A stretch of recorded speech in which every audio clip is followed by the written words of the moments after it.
Sometimes the world just needs a hero to help cut through all the noise. Well, now you have two.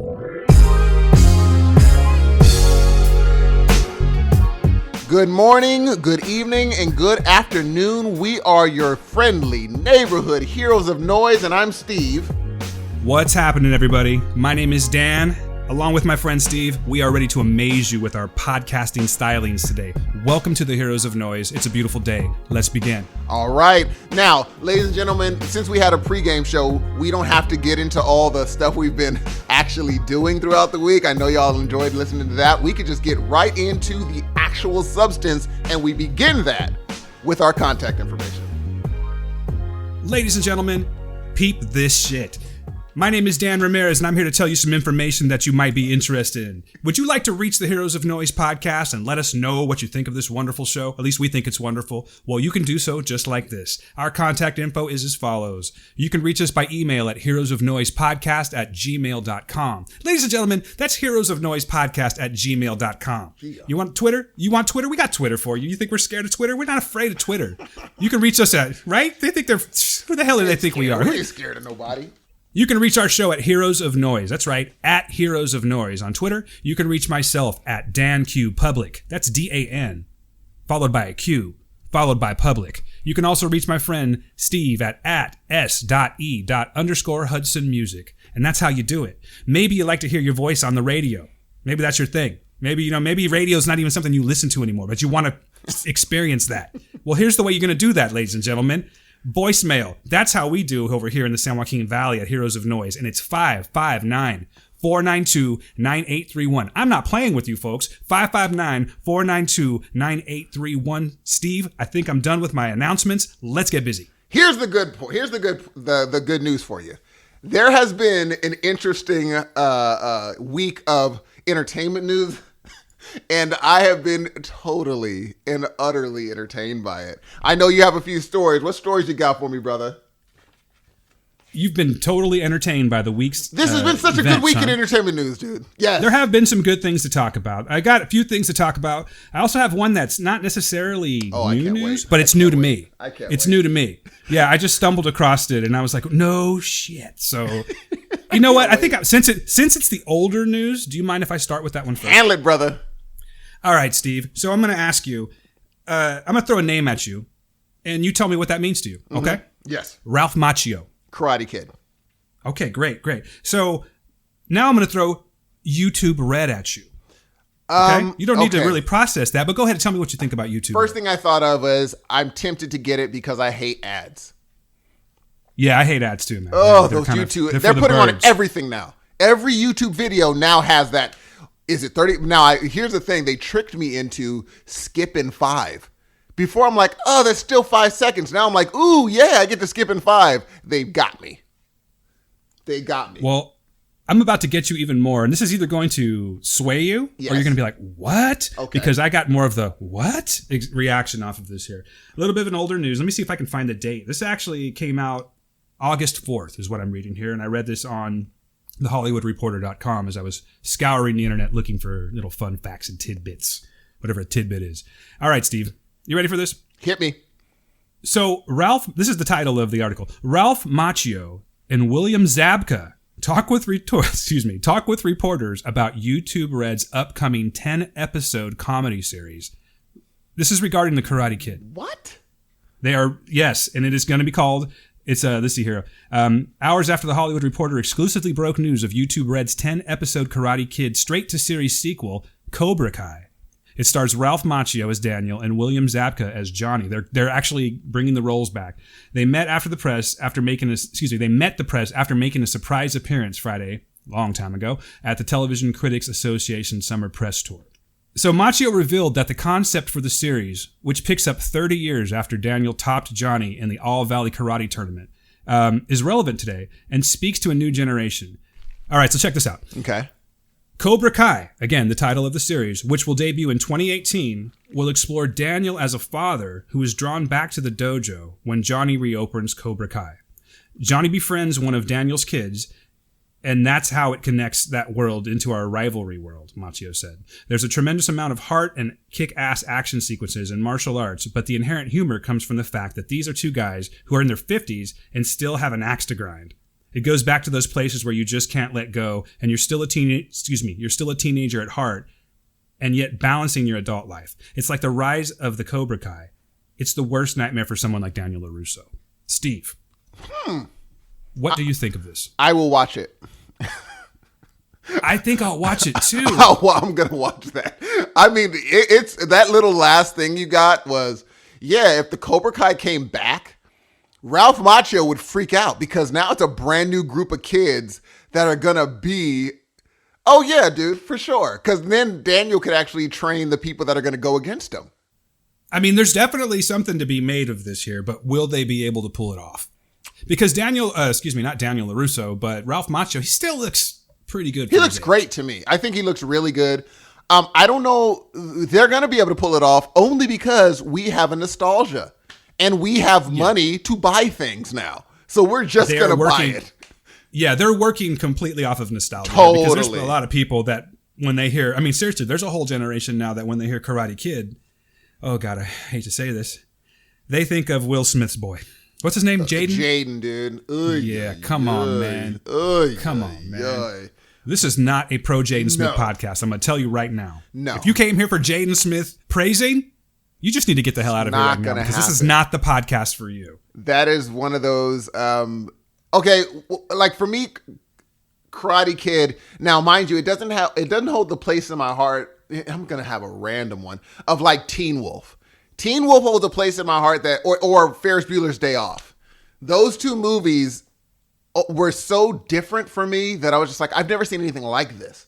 Or Back to the Future. I had never seen any, Michael J. Fox, I guess in general. I had never seen anything like those. Like I wasn't into karate. When I saw Karate Kid, I was like, oh, that's a fun movie. I just liked it because, it was fun and cool. But as time went on, all those nostalgia, like with all the movies with nostalgia for me that held nostalgia really became put in one bucket. So all of them are as good to me now. Because I'm just like, all of those 80s movies are just great. And so if it comes out, if they did a new Back to the Future, if they did anything like that, I'm watching it. The only thing I didn't was Teen Wolf. The new Teen Wolf I didn't watch. But anything, I didn't watch that either. Yeah, I'm not, because I love to this day, if Teen Wolf comes on, I'm watching it. If Karate Kid comes on, I'm watching it too. So I'm going to watch this movie. I mean, if they made a Parker Lewis Can't Lose show, I'm going to watch it because it has a nostalgia factor for me.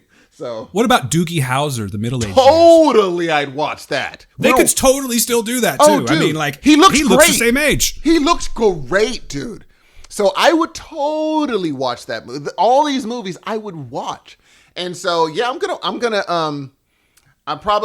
going to, how I'm going to watch it. I have a feeling I know how I'm going to watch it, but yeah, I will watch it though. I'm going to ask around, Steve, and try to find a legal channel. Yes. To watch this. Are you going to for real watch it for real? Absolutely. Yeah. Like you're saying, I totally get that. Like there's definitely this certain period in my life, and for me it was kind of like the 7th, 8th, 9th grade. Yep. I don't know why that is. Maybe just because we were a little more free to do what we liked. Back then I could do whatever the hell I wanted. It was crazy. It was a whole nother time. Yes. But all of those movies like that, Goonies for instance. Oh dude, come on. Yeah. That was the first movie I ever kissed a girl in, man. I'm just gonna tell you right now. Yeah. Hey, did you okay. She was older. What year did Sandlot come out? Is that 90s? I think the Sandlot's in 90s. Here. Okay. I always got the IMDb pulled up. I love Sandlot, dude. Answer that question for you real quick.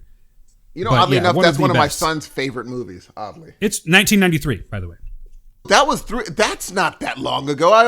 It is. But I was 3 years about to graduate high school in 96. Yeah, you were still a kid. Think about all the things. Kid. You were a kid. If you think about that right now, let's put it this way. You were roughly your son's age. 50, yep. Exactly, yep. So, is your son a kid? Oh, dear Lord, yeah. But then again, I think when I go to around Fresno City and Fresno State, I'm like, these are children. They're a bunch of little children. They look like butts. Like your son looks like a child to me, but he's in college. That is crazy. I'm like, wait, what? I'm not ready and comfortable letting him just be labeled a man yet. How weird is that? I'm giving it to him in, increments. But yeah, I don't want to build the ego up too much. We should actually. I'm very interested. I think I'm going to let you take the dive first, and then I want you to watch the first episode, and then you can tell me don't. Maybe we should view it together. Oh, that would be awesome. After we pay our fair share, and then subscribe to YouTube. Tell you what, I will go halves with you. Perfect. Oh, you know what we could do? We could be smart about this because they probably have some kind of a free 30-day try it for a month. Boom. So we're gonna wait. We'll just wait until all of the shows come out, and then we'll watch it all at once. Much like I plan on doing Discovery, by the way. Yeah, they really. Did you hear what they did with that? No, you talking about having the CBS streaming channel or the? No, here's what they did. You know how you have to pay to watch it? Unfortunately, yes. People were just gonna pay, watch it, and then stop. They split the season in half. So by the time your free trial runs out, it's only half the season. Some suit was like, no. And you know what? Hey, YouTube may do the same thing, man. Oh, there might be some suit up behind a desk talking about, oh no, not Steve and Dan. I heard about these guys. Oh yeah. Someone's thinking about it. So I think what I'll end up probably doing, just so we can stay current, is I'm sure I have a great friend, Steve. A great friend somewhere out there that has YouTube Red. Totally. And I'll just kindly ask them to come over and share it with me. Totally. Because again, I don't want to keep this legal, right? Of course, G. I mean, because who do you think I am? You think I'm some kind of savage or some No, criminal? You are not a savage. No way. Mm-mm. I mean, am I a pirate? No. I'm not a pirate, Steve. Do I have an eye patch? Exactly. And both legs. Exactly. And I don't have a parrot on my shoulder. No. So piss on you people that think I would do that, because I wouldn't. Heck no. But yeah, we'll pretty much be like right up to date. Cool. when it comes on, we'll pretty much just, we'll crack it out all at once. Cool. Legally, of course. Steve. Yes. What you got for me? Okay, so here are my stories. Wait, you're not done with your stories? Oh, you want me to do them all at once? Yes! I think we can kind of go back and forth. And, okay. I'll do one. I'll do another story. Okay. This is the one that I thought you were going to start with, actually. And this is odd that you didn't say this. Preacher on AMC has been renewed for a third season. What's that, Preacher? What? Oh, it's like this. It's a random show. He sounds like a nice boy. Let's talk about Preacher. So I hear that is an interesting one, but I dug through it. And do you know why they got renewed? Oh, so there's actually a story. See, you know what's funny? Normally, I'm so up to date, as you know. Yes. On Preacher. And I've just been so focused on Heroes, man, that I have not followed up right there. Shame on me. There it is, smacking the wrist. Let's talk. What you know? Check this out. Quote. Season 2 of the show averaged 0.4 rating in adults 18 to 49, which is, I got that, and 1.2 viewers per episode in Nielsen's live same-day ratings. But with the season finale, it grew 133%. That is a huge jump. Outstanding, Preacher fans. Good job. And 99% in total viewers compared to its same day. That's why it got renewed. Is it bad if I give us, along with the other Preacher podcasts, a little bit of credit for that? It is totally that. It's got to be. Totally right? Seriously, that, dude. Not even trying to make it like a, hey, praise us. But seriously, like we put, and I'm talking about all of them. Totally. Including us. Totally. We put work into these things. And I'm thinking that we had something to do with that. Not to mention also, and this is going to bring it down for me a little bit, Dave Blass' efforts. Oh, man. Yeah, Dave Blass, the production designer, the former production designer, dude, as I just found out, of Preacher. And a lot of people are bummed out about that, man. I mean, Dave was essentially a character in the show, to me. He was his production, his designs were so essential to the show, and he was so good at marketing the show because he put design picks up. Yeah, I don't know if the next person will do that. Yeah, if they have big shoes to fill, because Dave is just the shit. You know what I mean? Totally. I mean, I was gonna talk about Dave in a little bit, but I'm really bummed. That he's not coming along for the ride. Well, here's what I'm thinking. My question is, are they going to be able to pull Ruth Negga for the next season? What do you mean? I mean, she's blowing up. She might be the highest paid person on set. Well, I mean, wouldn't that kind of be that it's already a done deal if they're announcing it? I mean, technically, the way things were left, they could be like, well, peace out, Ruth. They could. They would could completely change the show. But because I think they could still be in negotiation. Because remember back in the day when Friends were negotiating for their new salary? I think they weren't canceling the show. Just that whole group of friends were negotiating for astronomical, like it was unheard of at the time per episode, but they weren't canceling the show. So I think they can be still negotiating their salaries. And Ruth, I mean, I wouldn't be surprised if, would she be the highest paid on this? I would guess so. Not Dominic, because Dominic is top billed. I would think Ruth pulls more money just from her star. That's true. It's about how she's done. Because I know on the first Iron Man, Terrence Howard was the highest paid. Was because paid. Robert Downey wasn't quite, and Terrence Howard had hustle and flow. He was like that. His star was rising. I love that movie, man. I can't stand that movie, dude. Really? I freaking loved it. Ugh. But get me this microphone. I don't like it. I thought the song was weak. But I think I'm happy that they got a season 3. It sucks that Dave Blass isn't going to be there. I'm very curious as to how this all shakes out. Like who's there, who's not. Because if Ruth isn't or Dominique isn't, which he's going to be, but if Ruth isn't, they're going to have to really focus on Cass. Cass and Saint. What if they replaced her? Would that be too weird for you? I mean, it's been done before. People have died. People like her too much. Like online, people love Ruth Negga. They love her version of Tulip. They love it. So I don't know if they're going to be able to get away with it. She has created her own person. No spoilers, but what if her current situation, Tulip's current situation, gets worked out? Let's just say Ruth doesn't sign on, and the current situation works out to where obviously Tulip is present in the show again. What if it was like someone that looked like Tulip from the comic, and they just said nothing? In other words, a Caucasian woman. So they busted out a Roseanne, where it's just a new person playing. Not only did they change people, they just changed the race. Would that be weird? That would be really weird. I don't think they would do that. No, I think I know Seth Rogen's smart. Even if they found a killer actress, they'd be like, oh, that would make too many waves. That would make too many. Why did you go that direction with it? It could get very ugly very quickly. Especially if they don't address it. Now, if they did a thing where Tulip's current situation, in order to bring her back, she has to embody something, something else or someone else, that could be interesting. Oh, no question. And my thing is, if Ruth doesn't come back, I would recommend them maybe doing a 2-hour series finale and calling it. This is no surprise to anyone that's listened to our other show, but I was thinking about it.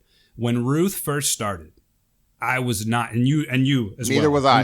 We were not feeling Ruth Negga at all. No. I would go as far to say this time, with the exception of Joseph Gilgan. No, I would have to match her with Joseph Gilgan's performance easily on this show. And the reason that I say that is her acting chops are insanely good, right? Yes. But so's Gilgan. But Gilgan's got more, his writing. The writing for Cassidy's a lot better. It's perfect, dude. Because they made her out to be kind of like we talked about before. They made her out to be kind of like childlike almost, naive. Well, the big thing about Joseph Gilgan, which I got to give props to Joseph Gilgan, because Ruth is a seasoned, now mind you, maybe he's super seasoned as her, but she's been on big sets now. She kind of got her thing together, and he's holding her own with her. So that's dope. He's able to just, if they said Preacher, a side online web series, The Adventures of Ruth, or The Adventures of Tulip and Cassidy, do you know how quickly I'd watch that web series? Oh, I absolutely would. Yeah, they should do a mini, that would be awesome. Oh my goodness, I would watch that freaking show. If they had gone to Bimini, they could have done that. Oh, dude, come on. Would you not watch that show? I'd be all over it, brother. That we'd be podcasting about it. Oh, that would be so, because I would just like to see what kind of bull crap he gets into and the bull crap she stops him from. I will say this about Preacher. Go ahead, Steve. I'm so sorry. No. I'm excited, man. I'm excited. So am I. What will you say about Preacher? Well, I guess because this isn't an exclusive Preacher show, I'm going to give an opinion. I do think that they need to, and it's not him, but they need to give better writing to Dominic Cooper this season. Yes. They need to. They absolutely have to at this point. Like, I think, like, if I was, in charge of the writing, I'd be like, guys, okay, great. We've established Cassidy's the shit. We know that Ruth's come up finally in season 2. How about we've put the focus on Preacher? I don't know. Maybe because the show's fucking called Preacher? That's exactly what I would think. Well, so, that's a whole nother podcast and everything like that we could go into. But I agree. I think that they need to do some revisions. Mm-hmm. I am very sad that Dave Blass isn't coming along. But speaking of Dave Blass, his next project, which is going to be, it's filming in Toronto, and I think it's going to be starting soon. It's coming out in 2018. Steve, what you know about Locke and Key? Love it. Love the book. I'm very interested in what you think. Here's the thing. I thought I was going to be blown away by the book, and I just loved it. And that's the problem. Like, people, I think, I really need to stop letting people's expectations affect me. Of what? Oh my gosh, this is the best book ever. I'm not reading Amazon reviews anymore. If it has stars, I'm just going to go by the stars, by the book, instead of going by the individual. Because I read the individual reviews and they were just like, "This is life changing. Oh my gosh, this book. Oh my!" But I read it, and if I would have just read it straight up, I would have loved it. I mean, I would have adored it. But now I'm just like, you know what? I really did like that book. The more I think about it, the idea when they put that on screen, bruh. Dave Blass doing that, oh my goodness, is going to be so good. I guarantee it. And I'm almost like not sad that I just brought it up like prematurely, but what I mean by prematurely is I haven't had a chance to read the book. I asked Steve about it. Steve is more of the comic guy between the two of us, but he's always got the goods. So he actually lent me the first, is it the first graphic novel? First volume, yeah. Yeah, okay. So I've got this to read. Maybe I should have brought it up, like later in the show, but I'm excited and I wish Dave well. I wish you well, for those Dave, of you that, seriously. Yeah. Anyone that knows who Dave Blass is probably already knows this, because if they're listening to us and the whole Twitter thing, they probably already know what's up. But good, follow Dave Blass, at Dave Blass, or is it at Blackhawk Design? Now I'm thinking about it. I think it's at Blackhawk Design. But Dave Blass is a production designer. He's amazing. We did an interview with him on the last show on The Word, which I am totally shamelessly promoting. Go check it out. And I'll put notes to the show. Now that we're actually on iTunes, Steve, and on Stitcher and everything, we're not just putting it out on Twitter from our Libsyn link. I'm going to start putting some notes into it. Yeah. It was a little scary. I didn't think that was going to happen. I was like, why is iTunes taking so long to put us on here? It took almost a week to get And mind you, Dan is not the most patient individual. No, I'm an insane person. Seriously, Steve will tell you that for sure. I'm insane. I like things done right away. And he does them right. Dan will do it quickly, but he will do it right. I will say that. That dude will do it correct. Sir. Yes, for sure. I appreciate that. What's the next story, brother? Moving on. Yeah, let's see here. Because I know you have a heart out. Yeah, that's okay. But I think the main story today is that I've had many fluids in me, and I feel like I'll be taking another break here pretty soon. So sorry about that. You got to have your fluids, man. You have to stay hydrated. I've got a big day ahead of me. I've got work to do in healthcare and a podcast to do. Zachary Levi, Steve. Okay. Let's talk about Zachary Levi. All right. Okay. Do you know anything about Shazam? I used to watch Shazam back in the day when I was a kid. Okay. Do you remember? I don't remember anything about it. Really? Okay. So, do you remember the Sid and Marty Krofft series? It was like Sigmund the Sea Monster. I'm aging myself for days. The Bugaloos. Nope. Electro Woman and Dinah Girl. No.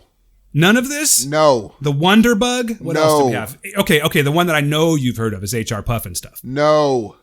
Get the fuck out of here. Seriously, you've never heard of HR Puff? Pardon my language. You're talking about. I got to work on this F word thing. No, you don't. It's free form. What are you going to do? Yeah, fuck it. You're right. Exactly. So that's my introduction to Shazam. Was they did a show back then. It was very, very... Matter of fact, I want you to pull it up on YouTube when you get a chance. Okay. And it was very cheesy. It's very 70s and everything like that. But are you looking for the story? What are you looking for? What's your question? You just want to know what my familiarity is with Shazam? You know Shazam a little bit. Somewhat. But I get confused because I'm not going to front and act like I've read the comic. I mean, literally my only introduction into Shazam was this 70s show that came on. And but I know that it's regarding a young boy by the name of Billy Batson. Okay. And Billy Batson has the power to, by exclaiming Shazam, which sounds dope because he got echo and stuff on it. And then lightning comes down, and he turns into, now I believe it's Captain Marvel, if I'm not mistaken. No. I'm so sorry. I think it is Captain Marvel, bro. But then they got this other Captain Marvel out that's coming out. I'm a little confused, Steve, to be honest with you. Because, like, shit, I saw that so long ago. But I think we're just going to call him Shazam. Well, no, when I first saw Shazam, that they chose Zachary Levi, The Rock was supposed to be Black Adam, and I thought he was going to be Shazam. That's well, what I know thought. that they were talking about that at first. I really was under the impression that they were calling him Captain Marvel, but I guess it is Shazam. I thought it was, and now mind you, we are, okay, everybody understand, I don't know who this comic book character is. I don't know. I got a little something for you right here. Listen to this. Sorry, this may help. Yes. Okay. So it says, Shazam, which follows a boy named Billy Batson, so I had that part right, who can transform into an adult superhero by uttering the magic word Shazam. The name is an acronym of ancient world gods and historical figures: Solomon, Hercules, Atlas, Zeus, Achilles, and Mercury, from which Batson derives his heroic attributes when in adult form. Dude, I don't know where the hell I got Captain Marvel from, so just completely take that out, because I realize that's DC. Yeah, Captain Marvel is, what's her name? That's going to be Brie Larson. Yeah, Brie Larson, yeah. I guess we're calling him Shazam. That's the funny part. Even as a kid, I just called him Shazam. I just thought the superhero's name was Shazam. But this is definitely not in my library of comics, Oh, here we go, though. Listen to this. No release date for Shazam has been set, but new line design of February start in Toronto. They're going to be up there with Dave. The film is being developed concurrently with a pick focusing on Shazam villain Black Adam to star Dwayne Johnson. Yes, and Dave Sandberg is directing it, and I liked his short Lights Out more than I liked his movie Lights Out. But the short he directed is Lights Out. He's going from that, and then Annabelle he went from Lights Out to DC. That is insanity, dude. They're really putting what I like that they're doing is they're putting these small time indie directors into big budget movies. And that's, look, I'm pushing for him. I think that he could, because his Lights Out short is out of this world. Have you seen it? I have not seen that. Don't watch, not the movie, the short. It is so freaking good. Also, on a side note, make sure you first we'll continue with this. I like how DC are saying, look, we need to take risks on these smaller directors. Instead of paying Ron Howard $80 million to do your film, they're like, let's see what this guy can do. You know what I'm saying? Because he hasn't really done much, Give him a shot. Give the kid a break, why don't you? Yeah, give him I'd say give him a shot, dude. So I'm very excited for what he's going to do with Shazam. No, I'm all for more new material, man. I mean, how long can you, and I guess we're going to find out, but how long can you recycle the Avengers until, they got to do, that's why Stage 4's coming.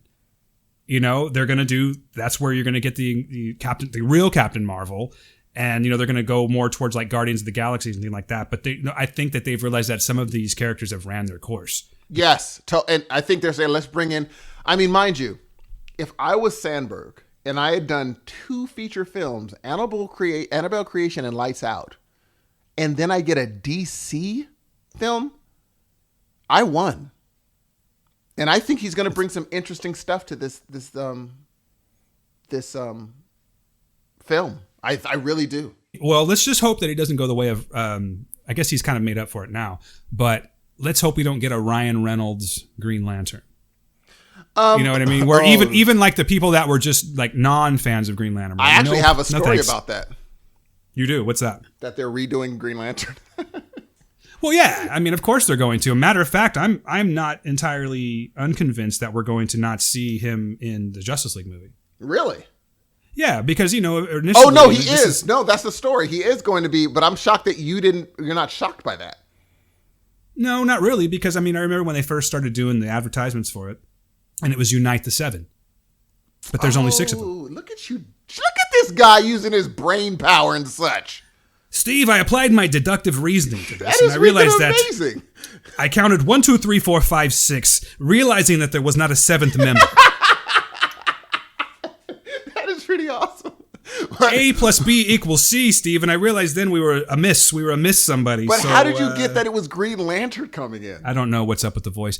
Well, I was actually kind of thinking that I was hoping it was going to be Green Lantern because even if you go back to like the Super Friends, Green Lantern was like he was like the staple. He should have just been there in the first place, if you ask me. And do you think it's going to be Ryan Reynolds? No.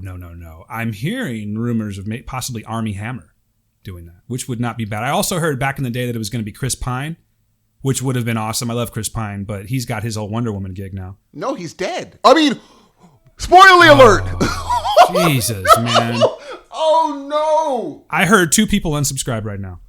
I mean, sorry, spoiler alert. He does not have a Wonder Woman gig. If you haven't seen Wonder Woman yet, go to hell because it's been a year. How long has it been? Not a year. It's been maybe 8 months. 8 months 6 or so. months, I think you should know what's going on here. So I think there's got to be some weird like cutoff point where we can just say these things. Maybe the 8 months is still a little bit, Do you think baking soda when you say Armie Hammer? Arm & Hammer baking soda? Yes, I used to. Dude, yes. it's amazing how close those sound. Why would you name your kids? Like, why would you do that? I don't know, man. Parents were alcoholics. I really don't know. Armie Hammer maybe they really and Arm & Hammer. Maybe they really liked a good smell to the refrigerator. You know what? You're right. And people say that works. I've never tried it. I've done, I actually have that in there right now. I have no idea if it works because, But then again, you think your couch smells. Oh, thanks. Thanks, buddy. I'm saying Thanks for that. I said you think it does. So yeah, they're old as shit. You think it does. So you don't really have gross a couches, ladies and gauge. gentlemen. My wife is out right now buying new couches, so all of that goes away now. So yeah, my couch stinks, everybody. Thanks, Steve. Anyway. But yeah, I think Armie Hammer would be you know what I think? I think they should put a new person in. Like, not a person we even know. Yeah, see, I'm always down for that. As long as they find the person with the right acting chops, I'm completely cool because I would like to be like, well, we kind of mentioned that before, you have a tendency, if it really hits hard, you might be typecast for the rest of your life. Exactly. Harry Potter. Daniel Radcliffe, for instance. Oh, there's no question about that. So they've got that going. They've got that running against them, but still, I'm always for like an unknown to do something like that because I love getting wowed by people like, who is this person, Like, I think here's the one thing Marvel they have an eye for casting. That's one thing they have a gift to do. Well, among other many things, but this is so important for them to cast this character right because they won. Like, as soon as they actually cast Spider-Man, they Marvel won by Tom Holland. As soon as you saw Tom Holland, you're like, I'm almost in already. If they cast Green Lantern right, DC, they can do that whole Marvel thing where as soon as you see the person, you're like, okay, I'm in, I'm listening. But you can't just do, I don't know if Shazam, I haven't seen it, obviously. But does Shazam, does it have a I'm listening quality to his casting? What do you mean? I'm not following what you mean by I'm in. Okay, you have my ear. Whereas when you saw Tom Holland, you were in, right? Oh, I see what you're getting at. Okay, I'm listening. Haven't seen much of the movie yet, but I'm listening because they have that. But then again, also I haven't seen any screen tests. I haven't seen anything that could. Did you see the Lone Ranger? I haven't. I have not either. See, I really don't have any legs to stand on talking about Armie Hammer. It's just a funny name to say. Except for the aesthetic that he has. Like, he could totally has that look of a superhero. Oh, no. He was fantastic in Man from U.N.C.L.E.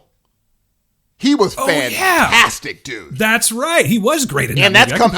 And a sequel's coming from that. So they were I loved that movie.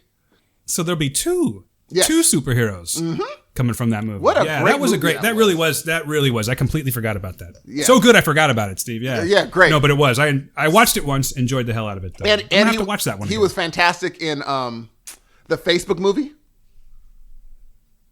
Oh shit, he As wasn't the that because Winklevi? he played the twins. Yes. That's right. Okay, so I've got more familiarity with Army Hammer He's than really I thought. good. You know And what? He has a booming voice. I wish the guy the best, man. I Yes. think he's going to do well. You know, I completely forgot about that. I love that movie. He has a presence about him. He has that. That's mean. Maybe because they just haven't. I would see he's like he has that same thing Hemsworth has, just a little bit different, not less, but just different. He has a presence of a Hemsworth. I think Hemsworth is actually going to start shining a lot more now because they're allowing him to be more comedic.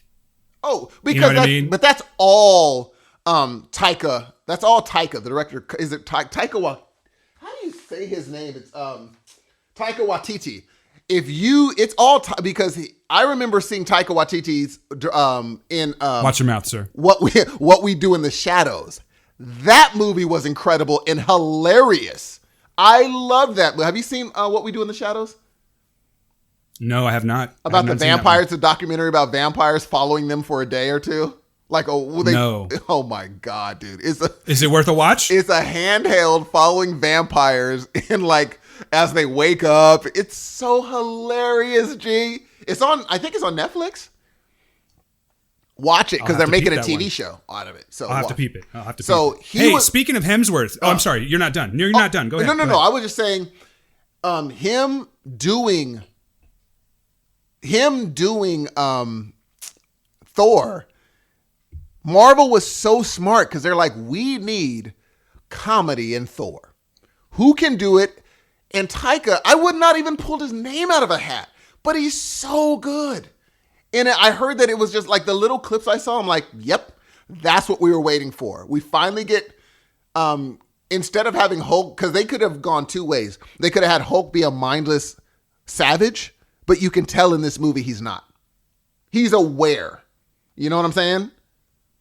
He's got quite a bit of talking in this one. Totally. So he's aware, but you know how sometimes you read and he's like mindless and like a savage? That I don't Hulk think smash. He's that. Yeah, he's not this and this. He makes side jokes. But Taika, I guarantee he's bringing some hilarity. And mind you, dude, these Thor commercials are making me so excited. So again, bringing that back, I think Chris Hemsworth's comedy comes from Taika's directing. And I think if they do the same thing and kind of let Hemsworth, it's just hard because it seems like DC's always pulling up the rear, always kind of latching on to what's happening. They need to get in front of it. They have the quote unquote best superheroes known. They have Batman and Superman, two of the best sellers. Why aren't they destroying? I've been thoroughly bored by Superman and Batman in this run. I really have. I mean, what? I think that said, I think that Ben Affleck is probably the best Batman that they've had so far, but I don't think, and that's just better than Keaton? But yeah. You want to get nuts? Let's get nuts. I don't know. There was just something about loved Keaton. I loved it. 1989, right? Because he seemed normal. He seemed normal as a person. Right. You would have never guessed. Exactly. You never would have guessed. I liked Keaton in it. I love Michael Keaton in general. Ben Affleck, I would guess. I'd be like, this dude seems like he could do that. Whereas if I find out Keaton was Batman, I'd be like, wait. You're the Batman? That's crazy.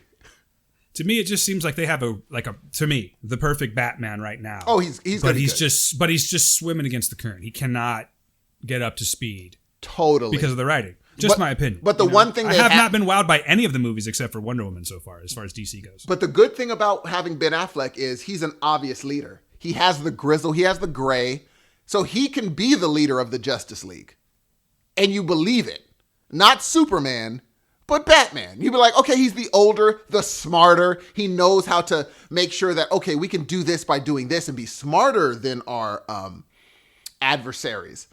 And all the rest are kind of young. So you see it. You see how he's the leader. You know what I'm saying? You're not going to put Aquaman as the leader. You know what I'm saying?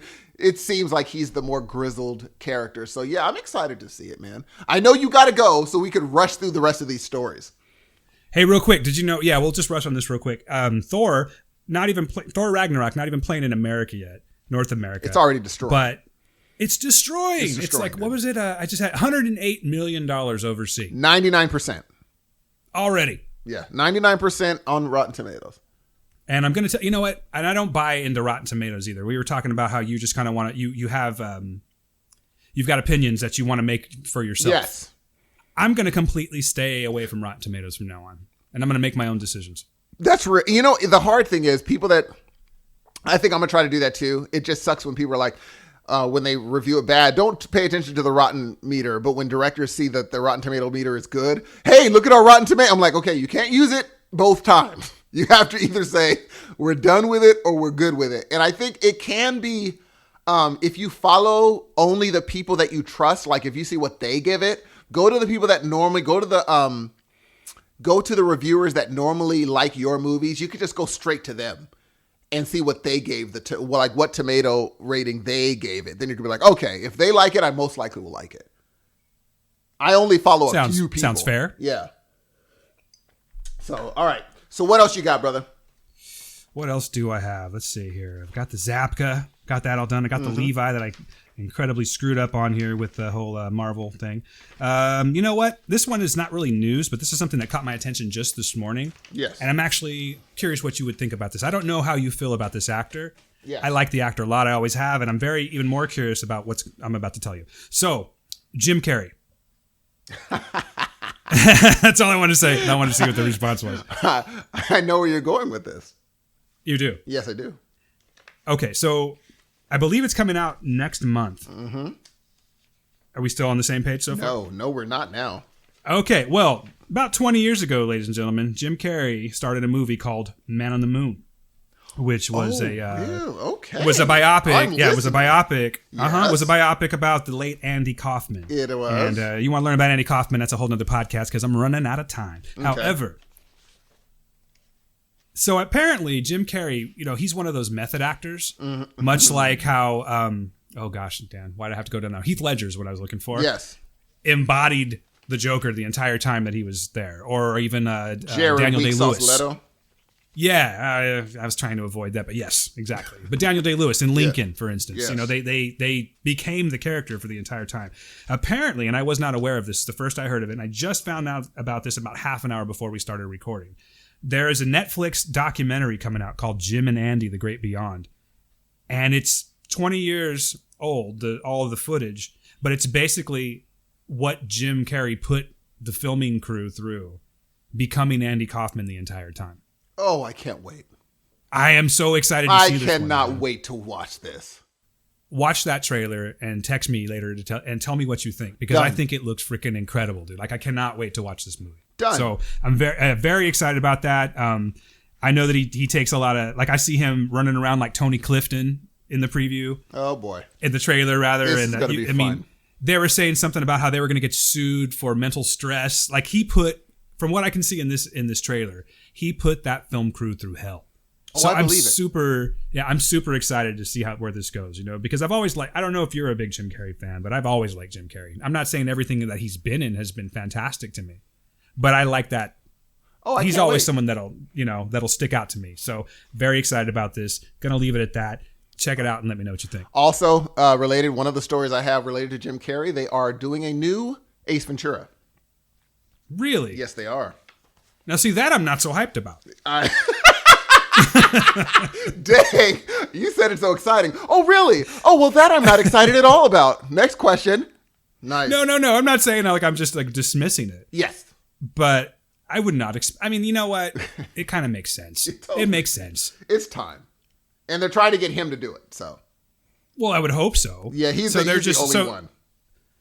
Oh, so they've got it, they've got the ball rolling. They're just waiting on the main player. Totally. They want to make a new, my thing is, if they, like it says, Deadline is saying that they want to do it. Morgan Creek, they want the Ace Ventura to have the same ties as the other movie. They want it to have the same through line. So they're kind of saying, okay, we can see what happens 20 years later. They said that they'd welcome Jim Carrey back to reprise the memorable role, which is practically a given. I bet they would. So I think it's happening. So that's interesting. Yeah, I mean, I don't know. We'll see. We'll see when it drops. All right. We'll see when it drops. I'm going to do a speed round. Here we go. Ding, ding, ding. No. All right. The next story is Top Gun sequel. They said that they're going to take a through line, and it's still going to be about the Top Gun lore, but it's going to have Goose in it. Goose's son, not Goose. Goose's son is going to be in this movie. And it's not going to be about drone warfare, which they said it might. It's not going to be about that. But Goose's son will be in this movie. Mm-hmm. It's going to hit up theaters in June 12, 2019. Ding, ding, ding. Next. Ding. Okay, you got one? I got one for you. Go right here. It. Let's see. Hold on. I'm not so speedy. I'm sorry. Speaking of sequels, Steve. Speaking of sequels, it was just announced over at Deadline Hollywood, Mel Gibson, Danny Glover, Richard Donner are all reuniting for the possibility. Well, they're considering the possibility of another Lethal Weapon film in the franchise. I believe this would make it Lethal Weapon 5. Yes, and I could tell you for sure I won't see it. No. I mean, I think I stopped at 2, but it just seems like right now we're on this thing where it's like Hollywood's ran out of ideas, and they're just like, let's just sequel the hell out of everything. And isn't it amazing how they refurbished Mel Gibson's horrendous racial tirade? I'm not buying it, Mel. Not even for a second. Getting back to what we were talking about last week, I think that Mel would not have fared so well in this day and age for his behavior just a couple of years ago. Hell no. I am not going to go watch it. I will not support that fool. Not a freaking chance. I don't care if he made a movie saying black people are awesome, starring Mel Gibson. I'd be like, hell no. Black people are awesome. I'd see it. I wouldn't. And I would put you as the star. Oh, Steve my Hudson, goodness. The most awesome black guy I know. And they'll just have me looking into the camera for 2 hours. Is there any more to that story, or? You know what? Honestly, not really, man. I just thought that I was actually curious what you thought about it. I was never really a Lethal Weapon fan, but being that we were talking about sequels, hey, I thought I'd bring it up. Show. Ding, ding, ding. All right. Jordan what Peele. You got? I love me some Nazi hunting. So Jordan Peele, on his own, after this huge, massive success of Get Out, and he has a Monkey Paw production in collaboration with what is it called? Blumhouse. And so what he's doing is he's going to make a TV series called The Hunt. Set in the 70s, Hunt follows a group of Nazi hunters as they set out on a quest to track down Nazis. I love some Nazi killing, brother. Yeah, I'm into that. I love me some Nazi killing. And so I'm down with that. Check this out. On a $4.5 million budget, Get Out scored $250 million. Great movie. Good movie, and that's a lot of money. Gonna bring it up. He's rich, and he can now do whatever he wants to do. Now, also, speaking of him, ding, ding, ding, do you have anything else? Last submission to the speed round. Ding, ding. Yes. Let's talk about Joe Manganiello. Yes. Have you heard about this? Yes, sir. Deathstroke solo movie tipped by Joe Manganiello online in the new look at the Mercenary's helmet is an article that I took from digitalspy.com. Cannot wait. And earlier this week, there was rumors about that, but Joe Manganiello on October 27th, Steve, at 12:39 p.m. on his Instagram, put up a very coned in picture of Deathstroke's helmet. So, I mean, he wouldn't just do that because it's October 27th. I think it's close to at least being finalized. Yeah, or maybe it's finalized, but they have to wait a little. I don't know how that stuff works, all that Hollywood business. But I'm actually looking forward to this one here. I like Joe Manganiello. So am I. I'm pumped. You already know. I wasn't a big fan of True Blood. I mean, I watched the first season. I think I watched the first 2 seasons, but by the time Joe was a prominent character on there, I really wasn't into it. But I do like his character. I do like Joe Manganiello, and I think that he would be a perfect Deathstroke. Perfect. I'm down. I'm ready. Perfect. Let's do it. Are you? Bing, Are you bing, now? Bing, all right. Bing, bing, bing. What you got? Anything? Anything left? Yes. Spike Lee, Klansman. There's a movie called The Black Clansman, and it adds Adam Driver and Laura Harrier. Laura Harrier was the black woman on Spider-Man: Homecoming, the person that he was really into, Tom Holland. Remember that black girl? Yeah. Yes. Oh yeah. Just added her. And what Spike Lee's movie is about? It's a true life story. About Steve, I'm sorry. What's her name again? She's a real pretty girl. What's her name? Laura Harrier. Laurie Harrier. Laura All Harrier, right. yes. Laura Harrier. So, Black Clansman, quote, tells the story of Ron Stallworth, played by John David Washington, who is Denzel Washington's son, who plays on a show on Showtime, The Rock Show. I forgot what it's called. It's about football. Daggone it. I forgot what it's called. Ballers. Ballers. Okay. Yeah, Ballers. And it tells the story of an African-American police detective who in 1970s infiltrated the Klan in Colorado Springs, Colorado, and then probably rose inside the organization's ranks, briefly becoming the bodyguard of the Grand Wizard David Duke, and later being asked to serve as head of Colorado Springs chapter. A black dude. And so it's going to star Charlie Wachtel, David Rabinow, Spike Lee, and Kevin Wilmot. No, they all wrote the script, and they just added Adam Driver and Laurie O'Hara to it. And I'm very excited that that is because I think that Spike Lee, when he's firing on all cylinders, can be pretty freaking good. Mo Better Blues is my favorite movie of all time, that and Malcolm X. So when he's firing on all cylinders, he's an incredible director. When they say, hey, Spike Lee, do whatever the crap you want, no strings, sometimes he can come out with... there was that movie called The Blood of something. It's about vampires, but it wasn't even any vampires in it, or they like drinking blood or whatnot. Ding, ding, ding. You have any more? I think that's about it, man. I think that we are ready to move on to the next phase of the show. I have only a few more. Okay. Okay. Can we pause for just a quick second? Yes. Sorry, man. There's all kinds of activity happening at the house right now. All right, here we go. So, all right, do it. On to the next one. So, Bad Boys 2, or Bad Boys, is getting a TV show starring Gabrielle Union. I like that show. I like that idea, and you know why? Because Gabrielle Union is the most beautiful woman that ever walked the face of the planet. Next, ding. She's very talented, from what I understand. That's what I hear. Ding, crazy looking ding. Now, you do know that there's a film called The Exorcist. Are you familiar with this? I've heard of this one. Yes, I've heard of it. Have you heard of it? Matter of fact, I'm going to be talking about it in the next segment. Ooh. All right. And William, do you know who the director, William Friedkin, you know that he directed this? Of course. Of course. Now, do you know what he thought about the sequel? Because I know. The Exorcist 2, The Heretic? Yes. Would you like to hear what he said, quote, recently? Oh, please. Okay. Please. Quote, I never saw any of the Exorcist films, not even Bill's. I saw a few minutes of Exorcist 2, but that was only because I was in the Technicolor lab timing a film that I had directed. I forget which one. The one of the color timers at Technicolor said, hey, we just made a print of Exorcist 2. Would you like to see it? He's like, yeah, sure, why not? I went in, and after 5 minutes, it just blasted me. I couldn't take it. I thought it was just ridiculous and stupid. But that was only 5 minutes, so I can't make an ultimate judgment about it. It just seemed to have nothing to do with the original Exorcist. That is just a director clowning another director. Ding, ding. Yeah, you know what, though? I'd have to agree with him. I thought the second one sucked. Never say that, though. Wasn't into it. Like a director, I don't think, okay, mind you, I'm being a...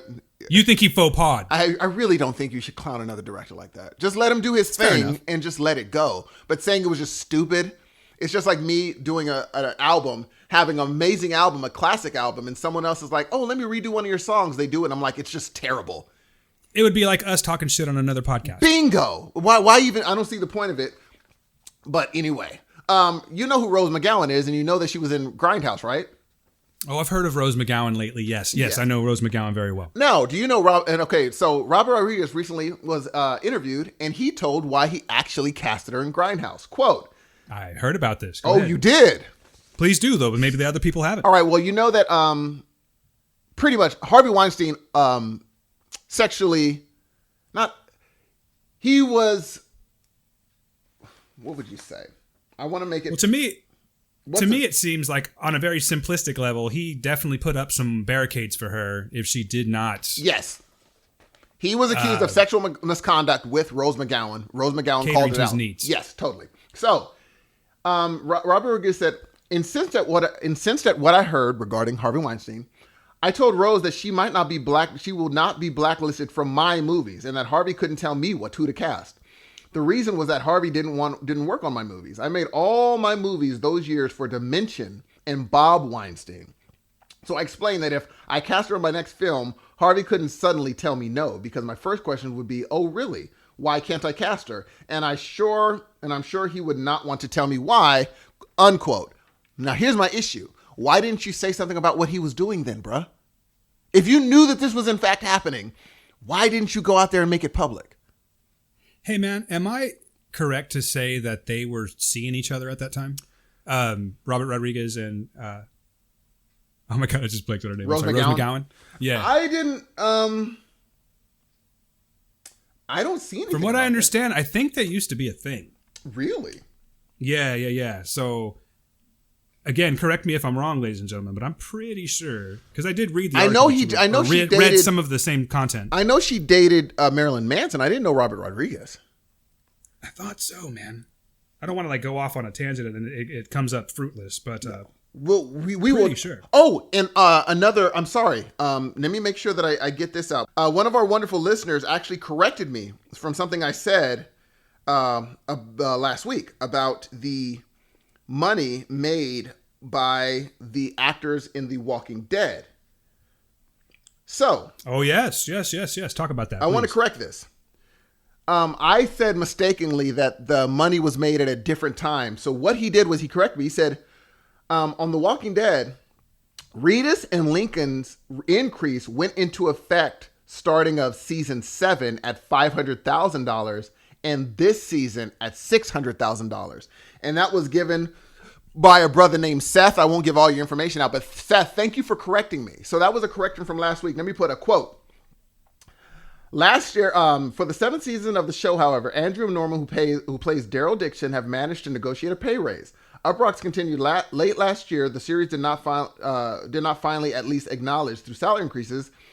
Did finally that both Andrew Lincoln and Daryl Dixon are indispensable to the show. They were able to renegotiate their contracts to receive $550,000 per episode for 7th season and $650,000 per episode for the 8th season. So thank you for that correction, brother. I appreciate it. And anytime you have a correction, please send it to me. I really appreciate it. And I will correct whatever insanity that I spew on this awesome, amazing, life-changing and world-shifting podcast that we host. So, you're damn right. We are on to our wonderful discussion. In our discussion... Yeah, hold on, real quick. I'm sorry, man. I think I was kind of debating on whether I want to do this or not, but I want to encourage this. So I'm going to go ahead and do it. We have a listener that came over from The Word, the other podcast that we do, by the name, we like to call him Johnny Bucks. Oh. And and he sent us an email, a complimentary email. And I was very happy about that. So again, guys, if you guys want to let us know what you think of the show, let us know how we're doing. You have ideas for us, something that you want us to talk about.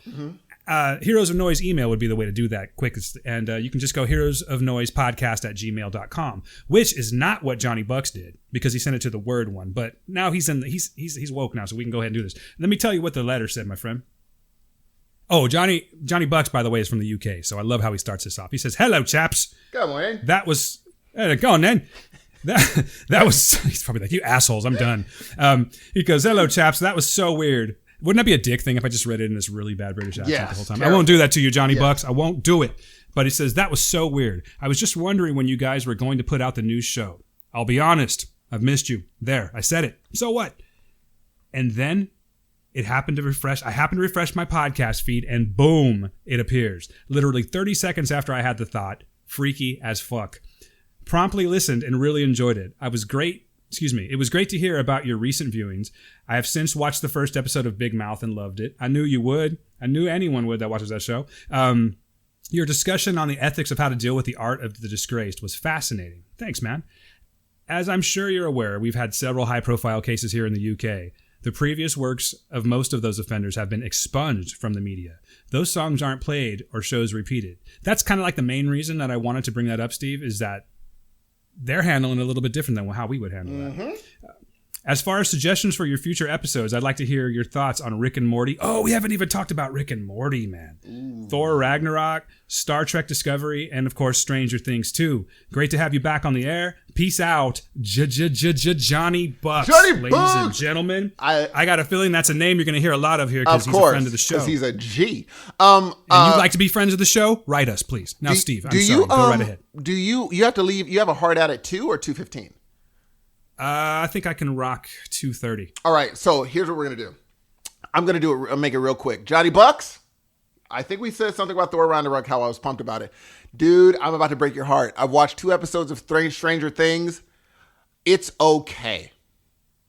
It's okay. Now, Dan has a different plot. Tell her what you think. You've watched a few episodes too. So far, what is your take?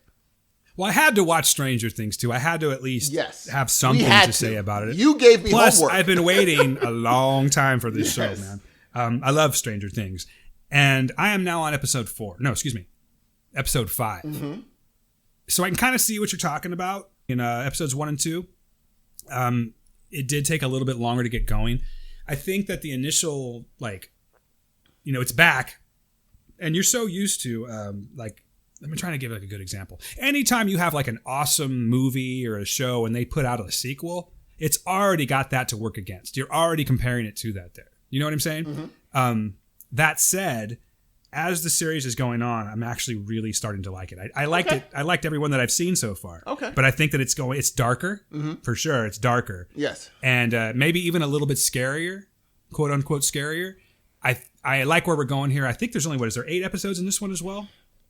I'm not sure. Pretty sure there's something like that. But so far, I think we're going in the right direction. Mm-hmm. I have not ready to make my final call on it as far as if I think it's better or not. But I'm enjoying it, and I'll say that. That's fair. Mind you, I think you kind of screwed the pooch for me regarding Stranger Things because you told me to watch something. And mind you, only because we're on a rush this week, we're not going to be able to do a bunch of what we've been watching, what we've been reading. But next week, we will make up for it, we promise. You had me on Mindhunter. You know, this is right up my alley, G. I told you. I think this is going to be the thing for me, unfortunately, for this time. So a lot of other shows that I watch just aren't quite rocking on that level. I understand. You took a lot of information in at once, and that's the one that's sticking out the most. Like, you're comparing apples to oranges, but only because that's what you've had to compare this week. Exactly. And I did like you asked me to watch episode of Ghosted. I like Ghosted because like Ghosted, and it didn't get me until the very, very end. There was something that happened at the very end of the first episode that he sees on a screen that was like, snap. Oh, this just took an interesting turn. And I was like, oh, I'm watching another episode. But I can watch Adam Scott and Craig Robinson do whatever they do. But again, going back to Stranger Things, Stranger Things 2, the second season. I think that, and I'm sorry that I'm talking so fast, but I know that we're in a rush, everybody. You can slow it down, brother. It's okay. Hold on. Let's just take a breath. I know. I just know we have to go. And so, that's okay. We're okay. Here's the thing. With Stranger Things 2, a lot of times when you catch lightning in a bottle, you have to, I think it's incumbent upon the reader or the listener or the, however you purvey your information, to understand that lightning in a bottle doesn't strike a bunch of times. Not everyone's a Stephen King, where he somehow puts lightning in a bottle and duplicates it in his book, in his writing, over and over and over and over again. Most of the time, that lightning in a bottle strikes once. They were in a perfect time, at a perfect point where people wanted nostalgia, and as soon as they saw the Stranger Things credit, it hit something with them, and so did the rest of the show. Now, when we see the movie actually did what they do regarding dialogue between kid characters, and they did it better. And now they did it perfectly. So now you have a brand new paradigm to work in. That's hard for Stranger Things 2, in my opinion. That's what takes it out. There was no kids doing this sort of hitting on nostalgia, how we talk to our friends thing that they had to compare it to. Now you have those things. And so it's a bit hard to capture that lightning in a bottle again. But it was cool seeing all the original characters again. You know, that was really nifty. But I just think that I will watch it as a decent show. And I'm not going to watch it expecting the lightning again. That's really well put, how you put that lightning in a bottle. I totally get what you're saying. And actually, I wasn't really quite prepared to talk about Stranger Things 2. I was kind of hoping that we could really focus on that next week after a good binge. Yeah. Going to have some time on, some downtime, so I'll be able to actually focus on these things a little bit better. Mm-hmm. So I wasn't really prepared to give like my full statement on that there. But I think what you're saying hits the nail right on the head. That's kind of what I was trying to say. It's like you have this awesome, whatever it is, this awesome movie or series, and now you have to compare that to the original. And I didn't even take into consideration that, yes, you're right, they inserted, well, they didn't, but it was inserted in between those two. So now you've got something, like you said, that's stepped up a little bit as far as the dialogue goes, and now you're trying to just capture that and make it all seem, that's what I'm looking for, seamless, I guess you could say. It's all the same. Yes. And, so I do get what you're saying there. I respect that, actually, but I'm just not prepared to give my full rating and review on this. Totally. I think that the way that it's going, from what I've seen, they could still pull it off. Yeah, I'll say that. they could, and it's tough because they admitted they borrowed a lot from Stephen King, and then someone makes a Stephen King movie that actually uses his sort of dialogue. That was actually, and for me, a lot of people, they didn't find it spooky. I found it freaking spooky to me. It was spooky, the movie. There were very spooky parts, like when a lot of people make fun of that little dance he does at the end. That creeped me the hell out. When his face was in one spot and he was doing that weird dance, I'm like, that is a freaking disturbing visual. Where everything was shaking around him. I was like, this is weird, man. Here's the thing. Look, I get people aren't going to like it, just like a lot of people love Stranger Things. It, for me, took what Stranger Things was trying to do and did successfully, oddly enough. But they admitted they were doing a Stephen King thing. Even Stephen King said, oh, great, he loved it. But there's only one person that could do Stephen King better than Stephen King, and that's Stephen King. So when you see Stephen King dialogue on screen, yeah, it's going to be better. And they picked the perfect kids to do it, and I think it was scary. And for me, I think if by the time I'm done with Stranger Things 2, the second season, I'm probably going to really, really like it. I think people went into you saw it's kind of their fault. You saw the run up, how much they were pushing Stranger Things. They must be diving in money because, like a guy named Jensen Karp on Twitter, he said Netflix is swimming in money, and he put a example of that as they got Thriller for one of their commercials. Thriller. Do you know how much money for Stranger Things 2 to be able to use Thriller? They must have spent some crazy money. Dude, even just by Mike, if you're just going to use Michael. But if you're just using Michael Jackson alone, yeah, I see what you're saying. Just to be able to be like, let's use that for a commercial. So they were putting out this stuff, and I think the smarter thing would have, now mind you, I'm not in the entertainment business, kind of, in a way, kind of, because our freaking podcast is amazingly entertaining. But I would have just said, let's just drop it silently. Just out of nowhere, Stranger Things second season. Then people are like, oh, snap. And then they're watching it. They souped me up. I saw nothing but stuff for Stranger Things 2. That's a great point, man. That's a great point. They did that.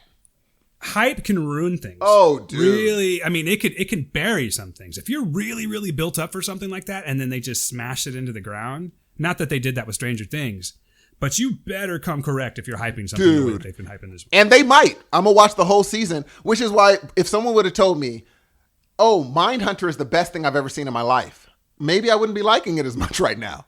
But right now, you just said, it's really good. I watched it. I'm like, oh, it's better than really good. Like, it hit above really good for me, only because I like that thing. That thing they're doing. I knew that was going to be right up your alley. Oh, man. Dude. And I don't like Fincher. I'm not a Fincher person. Because I think Fincher can get so weird that it's just like, but who cares? You don't really need a plot. Some things can just be weird. But for this, every episode doesn't necessarily need a plot. It's learning different things. So yes, in my opinion, I think, the ramp up really messed up Stranger Things 2. Not messed up, but just, I think it took a notch that could have been an 11 and took it down to an 8 for me. Well, I'm curious to see what you're going to say afterwards, after you've watched the whole thing. Totally. Well, I guess that leads us to the next segment, Steve. It's safe to say that we covered quite a bit, I think, this week. With the exception of my Captain Marvel flub, I think that we did a pretty good job. What would you say, right? I would agree. Yeah, I would agree. I don't know where the hell that came from, folks. I'm sorry about that. What do you say? Don't drop us just yet. Keep subscribing. But so every week, ladies and gents, we're going to be doing something where after we do our little what we've been into, our little pop culture news, segment, we're going to go into the next thing where the heroes of noise break down one particular subject. And it can be serious, it can be, comedic, it can be whatever we want it to be. I thought we would be seasonal this time around, and Steve agreed with me here. We're going to talk a little bit, we're going to make this our Halloween special, which I, Steve, like to call. You ready for this? Hit it. This episode, I decided that I'm going to call it the Geek Out, Freak Out Halloween special. Good. What do you think about that? So good. You like it? Yeah. Yeah, because we just geeked out, right? So good. So now it's time to talk about some freakouts, man. I'm hoping that you got some stories for me. I've got a few things for you. 'Tis the season of Halloween, ladies and gents, and sometimes scary things occur. This is the time that people focus on these kind of things. I'm not really going anywhere other than just talking about things that I've found freaky in my life, things that have freaked me out that I can't explain, things that I find scary. I don't know, maybe scary movies, some of my favorite scary movies, Steve. Mm-hmm. You down for this conversation? Rock and roll. Let's do this, man. What do you say? All right. So, happy Halloween, everyone. I'm hoping to put this out on Halloween. Let's see how that goes. If not, happy November 1st. But let's talk about Halloween. Are you okay, Steve? Let's just start off by I'm going to ask you a question. Yes. Do you scare easily? Are you one that's do you believe in anything that has to do with the supernatural? No. Or just no. Nothing like that at all. I don't. I believe in science. I believe in science. I don't believe in any of the supernatural ghosts, spirits, none of that stuff. Okay. All right. Well, I actually do not either. I really don't. Like, if you had to ask me to make one decision, just like what I asked you right now, I think I would probably have to tell you no. If you're just making me, lock down on an answer, yes. I'm going to say no, I don't believe in the supernatural. Yes. That said, there are things in the world that can't be explained. And that's an interesting, this just took an interesting turn. Yeah, there's just things that can't be explained, I never heard you say this before. Yeah, so I've got a couple of little things that have happened or occurred in either my life or in someone close to me's life that were crazy enough to make them stick out. Okay. And I thought, I'm gonna save these for one day. I'm gonna have a podcast and need some shit to talk about. I can't wait on a Sunday afternoon. Yes. So before I go down my road, I find it highly impossible. I know you're a logical guy. Mm-hmm. And I know that you will, and this isn't a knock to you by any means, but I know that you are quick to be like, nope, and just stonewall it out. Nope. Yeah. And be done with it. That's a pretty safe assumption, right? Yes. In certain things. Yes. Certain things. Yes. More so movies and things like that. But yeah. I think in this case, yeah, but no. So I'm going to ask you first, and I'm really hoping you don't disappoint me here. Yes. Okay. I need you to really dive into dive into your memory banks. Okay. And it doesn't have to be supernatural, so don't fixate, okay? Yes. Has there ever been anything that occurred in your life that either just completely scared the hell out of you to the point where you remember it now? It could be anything. Or that you just simply cannot explain. All right. I do have a story for you. All right, that's what I'm talking about, brother. One day, me and the biological long story. We're driving down Bakersfield Road in the middle of nowhere. And we were driving and we saw that people were stopped by a train track. This is so weird. The more I go into the story, even though it's only 2 seconds in, it is a strange thing. I love it. Everybody stopped by this train track. And we're like, what's going on here? And so we stopped by this train track and everybody's looking up. So we stop and we get out and we look up. And it's a sequence of lights that are pretty much a straight line of lights sequentially ordered. 1, 2, 3, 4. But then they'd go and then it'd stop, rearrange the lights in a different way, then keep going. First, it was just a straight line and it would go. And it was going. All of a sudden, the lights would rearrange perfectly, stop on a dime, and then keep on moving. Oh, this is going to be good. Then stop, rearrange in a different thing. And we were all looking at each other like, okay, we're all seeing this, right? And we're all looking up like, what the crap? And it just keeps on going, and just disappears into the distance. And when something crazy like that happens, you all become friends. We're all wondering, what the hell was that?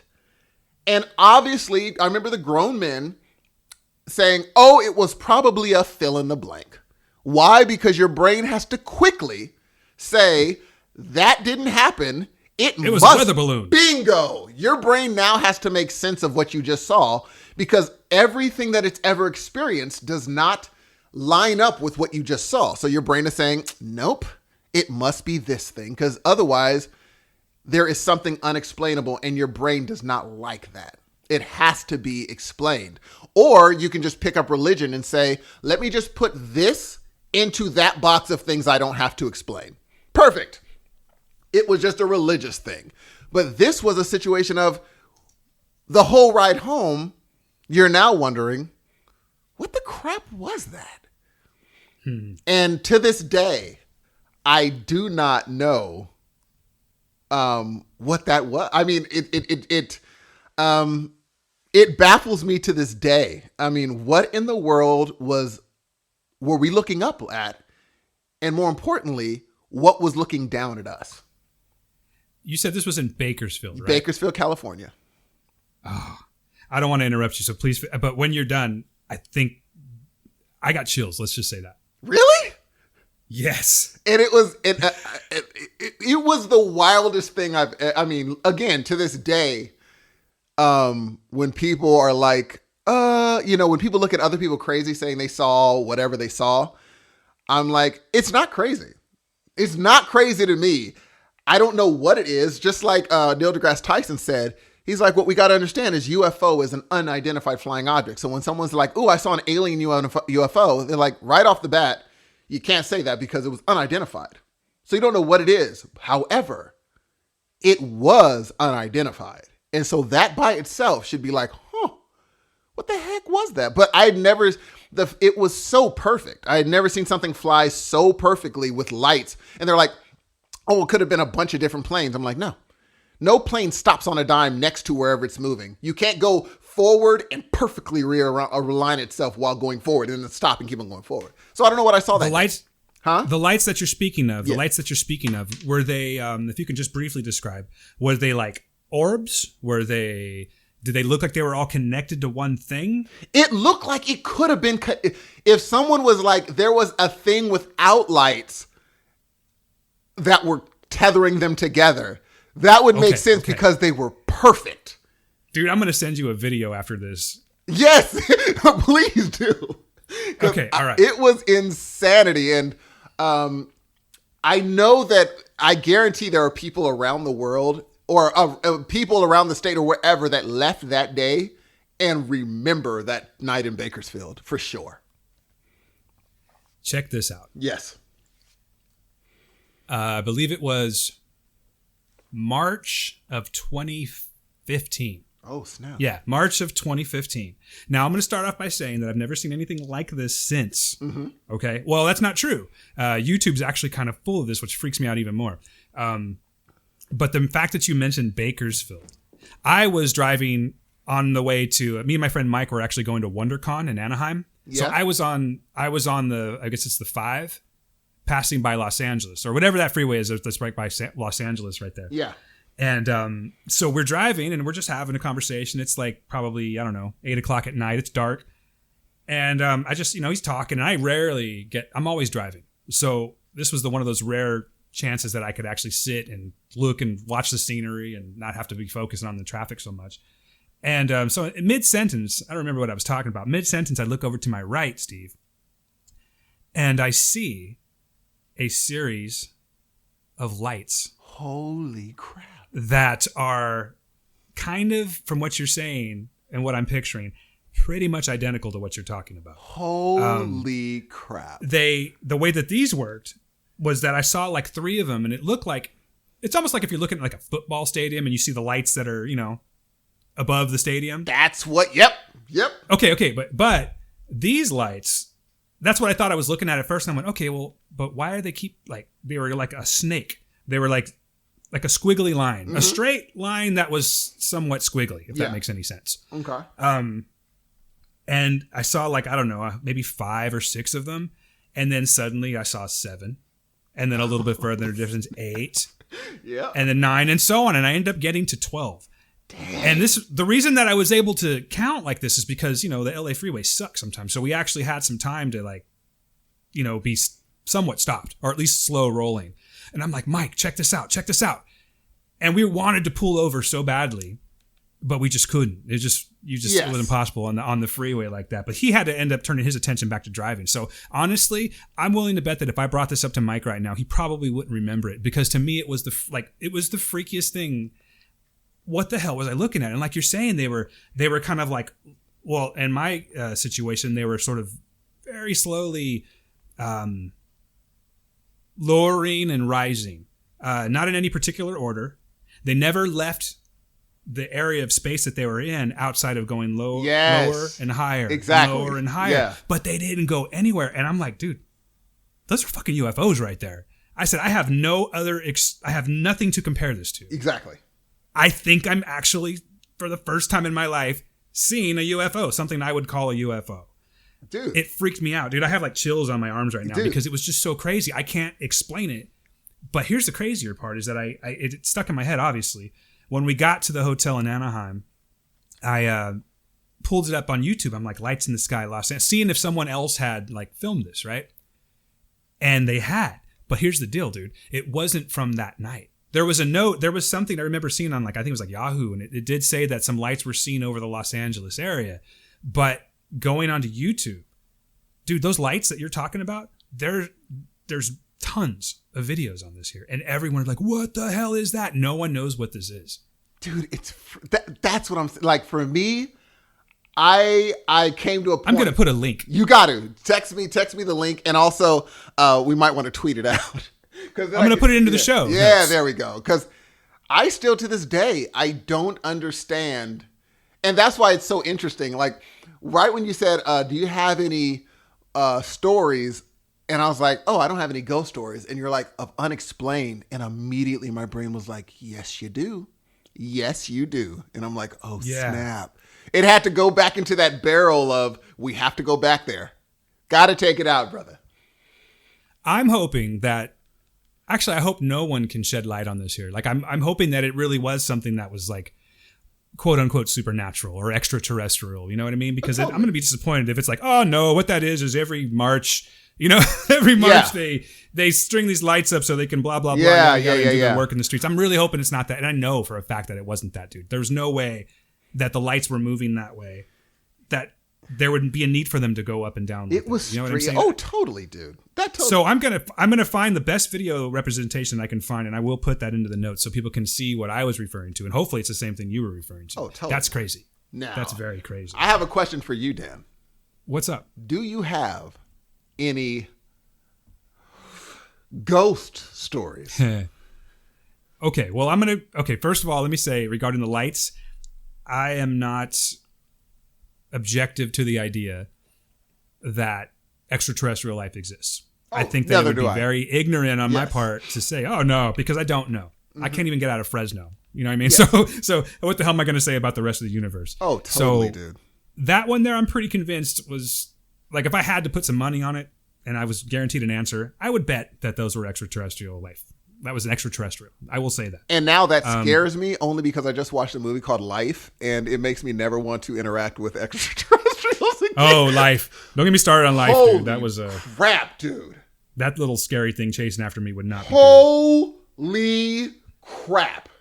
That movie didn't get a lot of good reviews, but I kind of liked it. I love when that starfish thing was flapping around chasing dude. I'm like, so that is pretty much the scariest thing I've seen. And how it could just crush. Oh, heck no. I'm good. I've got 3 stories I'm going to try and hit me with it. Condense, okay? All right. Let me see. Do I want to go chronologically? I think I'm going to go chronologically. Oh, wait. Before you start on that, Dan, do you believe... Oh, thank you. You got me back on track. Do you believe, even though your brain doesn't, do you think... Okay, let me put it a better way. If you saw a ghost, would it be like that surprising, or would you say, you know what, it figures? Which side do you rest on? Well, I would say that after I got really far away from it, I would stop and think. Yes, when you ran. Would you say, that figures? You know, man, I'm going to say this. On the surface, if you were to ask me that question, in the short answer, I'm going to say, no, I don't believe in ghosts. Okay? Okay. But I will say that I do, again, believe in things that just can't be explained. And one of the stories that I'm going to tell involves my dad. Okay. Who did not believe in ghosts whatsoever. Yes. Ever. From what you talked about with him, he's a very rational man. I don't know if I go that far, but I will tell you, because he was crazy. I love my dad, rest in peace. But he was a character. But the one thing he you know, it's weird. You know, when you're like, my dad passed away, and you start thinking about the things that he's done throughout life, you know, and it makes you wonder, was that a front? Do you know what I'm saying? Like, did he just give? Because as a father, I'm going to give a certain reflection of myself to my children that I want them to see. Totally. They know Dan, but they don't know everything. Heck no. You know what I'm saying? So, you know, looking back on that in hindsight, maybe he did, but he always like mocked it. and he was a teaser. He liked to poke fun at it. You know what I mean? And so I would assume by that behavior that no, he did not believe in ghosts. Okay. Yes. So I wasn't going to go with that one first, but I might as well go with that one first. So I have a cousin named Jim that lived in Oakland. He still lives in Oakland, but at the time he was living in the Oakland Hills. And this was the only reason, it was in the 90s. And the reason that I remember that, I was married, or at least I was with my wife. And I remember we went out of town to visit him. And I remember the movie Spice World was on, and his daughter was watching Spice World. So it's in that time frame, whatever that is cool. Right there. Perfect. Yeah. So, okay. So we're there, and this house, we roll up to this house in the Oakland Hill, and this house is dope. I want to say it was 3 stories. Maybe it was 2, but it looked like it could have been a 3-story. I mean, just beautiful, big house in look like something out of Beverly Hills or something like that. You know what I mean? Yes. And we go into this house, and it's looking around. It's very nice. There's nothing unusual about it. It's just huge. He takes us out to the backyard. Oh, by the way, he tells us, he goes, my dad was like, so, how did you end up in this house? He's like, well, I'm watching it for this family. And he was paying like the insane price for rent a month of, I think it was like $650. Okay, $650 for that house in the Oakland Hills, for any house in the Oakland Hills, is crazy, right? That is insane. So we were like, what? How? And he's like, oh, well, and he's like rolling his eyes about it. And he was like, yeah, there's a ghost here. Bro, what? Get the fuck out of here, a ghost. He's like, no, yeah, the family told me there's like, it's basically this old woman's house, and I'm watching it for her family. I wish I had more details about this, but I don't often see my cousin to kind of like go back and get the story. Yeah. But so anyway, I'm trying to give this to the best of my recollection. And Gail would vouch for me on this here. She's heard this story a million times, and she's the same way. She doesn't, well, I think she does believe in ghosts, but she would vouch for me. She knows exactly what I'm talking about. She knows that I'm being factual about this to the best of my knowledge. So we're like, well, so that's the reason, like, yeah, there's a ghost here, so they give me like cheap rent. And basically I just got to like watch the house and, take care of it. He's a drug rep in Oakland. So it was all kind of close to where he needed to be. So it all worked out for him. I watched the house. I'm not tripping on ghosts. It's no big deal. It's supposed to be the ghost of this older woman. And the only stipulation that I have is not to disturb her room. You could pretty much walk throughout the house, but don't disturb her room. Just they like it left that way. They don't want us getting in there and rearranging things. That was their request. Okay. So, okay. All right. Whatever. Cool. So we go throughout the day. Oh, and the other thing is he takes us out back because he was doing a barbecue for us, and it had a fucking rose garden maze. What? That's just that is creepy right? by itself. It was a rose garden maze. That's creepy by not itself. A big one. Not a big one, but enough to go like 1 turn, 2 turn, 3 turn, 4 turn kind of a thing. Like it was a maze for the sake of this conversation, but it was creepy looking. It sort of reminded me of what's the name of that hotel in The Shining? It was like that. So we go about, we have dinner, we have drinks, we sit down, and we eventually crash out. And Gail and I took the front room. It was this hardwooded area. There was a piano in there, like a grand piano and stuff, and we slept in that room. I had a great night of sleep. Woke up in the morning, everything was good to go. We get back on the road and we're driving again because we were spending the weekend in the Bay Area. So my mom starts telling me about how she kept smelling like old lady's perfume. I think she said like it was like a Chanel No. 5 type of a smell. Mm-hmm. And she just kept smelling that throughout the night. And that was really all it. She's like, yeah, I smelled this. She said, oh, it's probably the ghost or something like that, Yeah, whatever. And that was that. So my dad, for business purposes, kept going back up there because he had some business in the Bay Area. So he would go and he'd stay and visit my cousin, and everything was my mom's cousin. And they were all really close. So one weekend, Gail and I are watching, I was living with my parents at the time. We're watching the house there. Or I guess I was just living, actually. And my parents were in Oakland.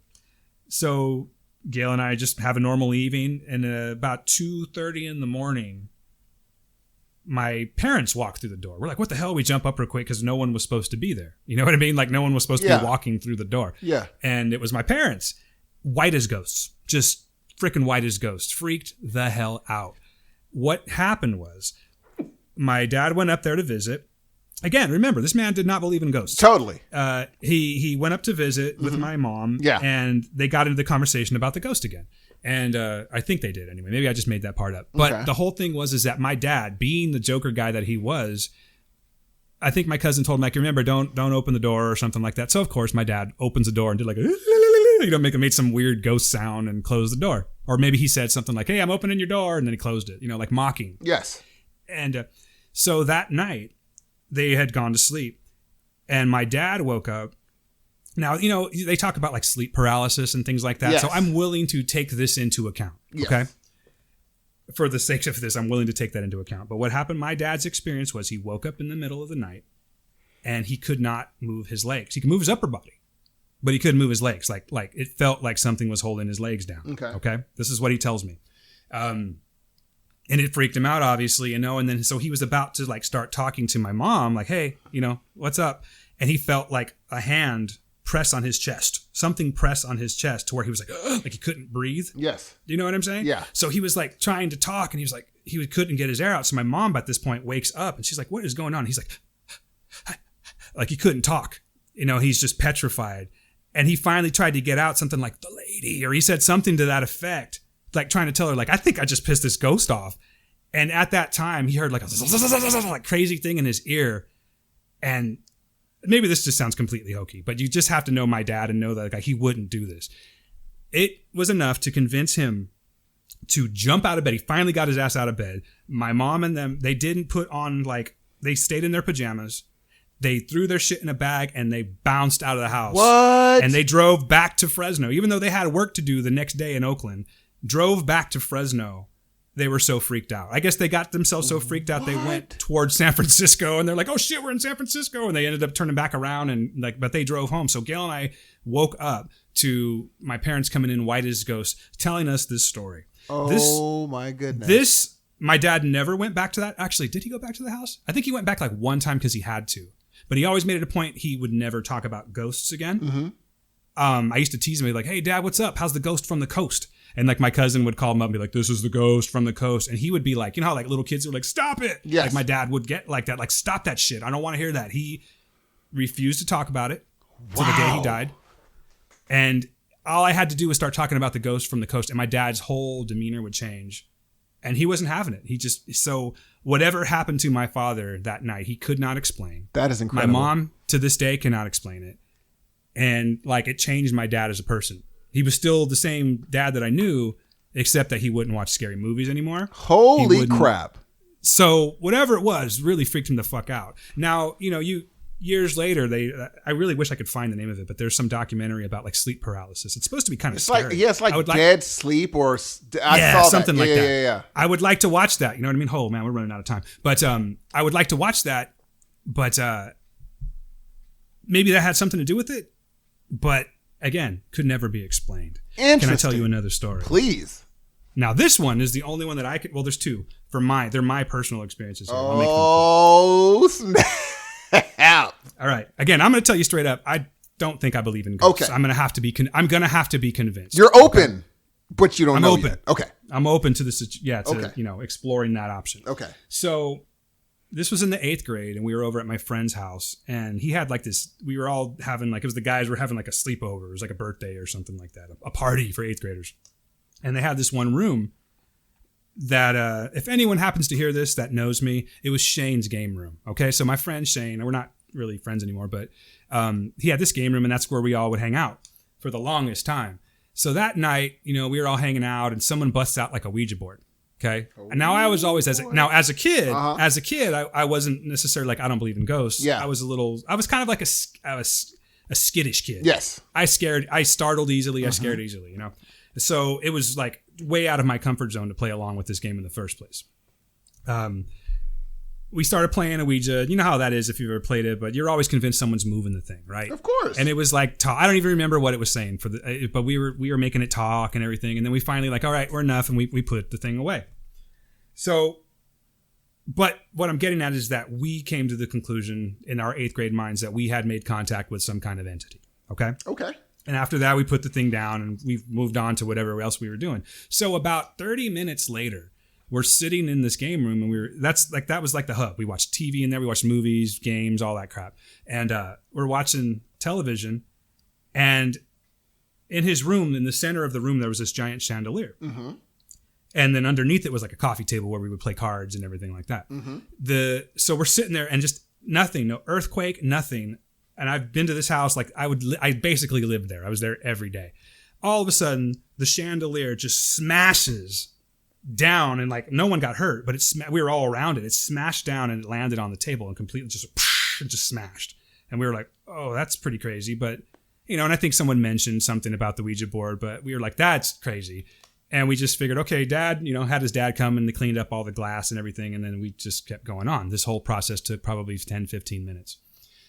We're back to watching TV, but we're still kind of talking about the chandelier. And not 5 minutes into that, bro. Do you remember before they were using remote controls mostly for garage doors, they had those giant springs? Mm-hmm. Do you know what I'm talking about? The spring's probably like 3 feet long. It stretches out, but that's what kept the door open and closed. Okay. There was no reason for this thing because it had to put it, there was like 2 hooks that, one hook to the top and 1 hook to the bottom. And you would really have to move these things to get them to do anything outside of what their actual function is. So not 5 minutes later, we hear plang and we're like, what the hell is that? We go to the garage and one of those springs had like flown across the room. Word? It completely let. So not only did it disconnect from the bottom hook, it disconnected from the top hook. I understand what I'm saying, folks. I'm just telling you this is what happened. And it flew across the room. Like, I'm not saying it flew like and levitated. I'm saying it became dislodged and the springiness of it, shot it across the room. Hit my friend's dad's car. And now we're kind of freaking out a little bit. You know what I mean? Yeah. So after that, we were like, okay, no one really wanted to go outside anymore. You know what I mean? Because we were a little freaked out. So we were just like, well, we're just gonna hang in the house. And we started watching. I remember it was Ray Bradbury Theater, which didn't help much. That doesn't help at all, scary brother. show on HBO. Like a half an hour into this show, slam.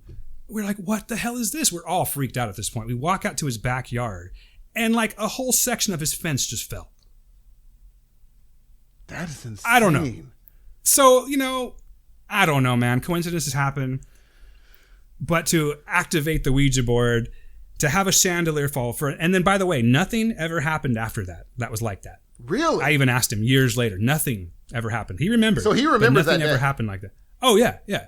I haven't talked to this guy in 10 years, but we have had conversations about that before. So you have these 3 sequences of events that happen where things are flying and falling, and I don't know. But to this day, I cannot explain that happened. That's interesting, bro. That's my other. That is a bit of a story right there, man. Yeah. I think it's pretty scary. It is. It was scary to me at the time, I should say, because it really. I think for a grown person, it still would have been like spooky. Yeah. I think if that happened now, I would really be freaked the hell out. Because now I've got some... And you're more logical. Rational thought. Yes. I'm more logical. Thank you. That's what I was trying to say. Totally. So that freaked me out. The last one is very short. It took place over the course of about not even 5 minutes. But again, I don't know what to tell you. I used to walk home from school. I was the quote unquote latchkey kid, but I was already I was probably like a freshman, sophomore in high school. And I was walking home from school. I got to my neighborhood. And as I'm walking to my house on the other side of the street, I see this lady walking, not towards me, but walking the opposite direction on the other side of the street. Okay. She was an older lady. She had short hair. She was wearing a regular old pullover sweatshirt. Yes. She just looked like an old lady, like an older lady totally. that was walking her dog or whatever. Yeah. But there was no dog. She was just walking. Mm-hmm. So as I walked to my house, she stopped. And she kind of turned. So now I can tell that she's looking at me. She's watching me as I'm walking. And now keep in mind, I lived in this neighborhood forever. I knew all my neighbors. Yeah. This lady was not from my neighborhood, or at least not from my immediate neighborhood. She's watching me. And she just goes, hi. And I was like, hello. And I went up to my house and I could see her because I'm watching her out of my peripheral because of the way she said hi to me. Yeah. And she's following me with her body. Like she's turning her body to watch me as I walk to my house, which I'm freaking out. Like, who is this lady? Is she going to come up and knock on my door or something like that? And I kind of, how when someone's watching you or walking behind you, you'll turn just to acknowledge, hey, I see you. Totally. So that's what I did. I acknowledged her and I turned and she was just at a dead stop staring at me. And I'm thinking, okay, well, maybe she's just an elderly woman and that's just, how they do that. They stare sometimes. Totally. So I'm opening up my door and I hear, hi. And I look over and she's still staring at me. And I'm like, hi. And I'm trying to get the door open, right? Yeah. So I open up the bottom lock. I go to the deadbolt. And this is all in a matter of say 10 seconds. Mm-hmm.